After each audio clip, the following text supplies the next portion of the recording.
sem Lojze Kerin iz Straže pri Krškem. Ukvarjamo se z vinarstvom, imamo hišo Frankinje, to je sorta edina, oziroma poleg Portugalke edina slovenska avtohtona sorta. 20 let že se trudimo s to sorto in lahko pokažemo kar nekaj rezultatov. Diplomiral sem na Pravno-modri Frankinji, zaključil sem študij agronomije v Ljubljani. Naša kmetija je družinska kmetija, nekje okrog 60 hektarjev velika kmetija, od tega je slabih 50 hektarjev gozda, potem so pa tu vinogradi, katerim posvečamo največ pozornosti. V bistvu delamo skupaj, naša širša družina, vse stvari, še prej, ko je pač bil oče lastnik, smo delali skupaj, tako otroci, moji bratje, sestra, kot moji starši.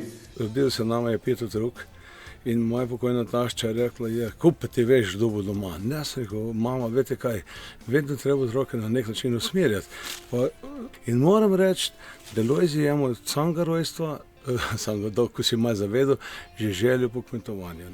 In smo ga se na vsak način začeli že tam nekaj sredi osnovne šole usmerjati, jaz pa mamica, žena, da bi on bil prevzemnik kmetije.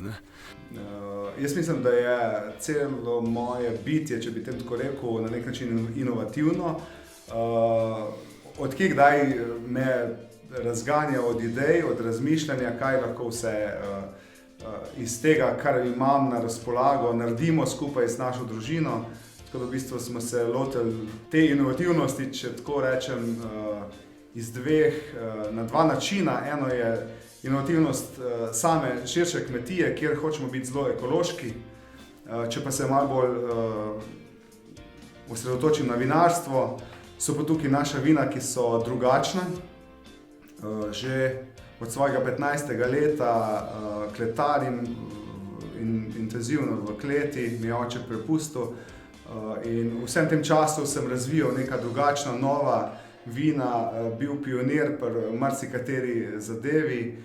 In tista točka, glavna inovacija naše kleti pa je Bela Frankinja, to je belo vino iz rdečega grozdja.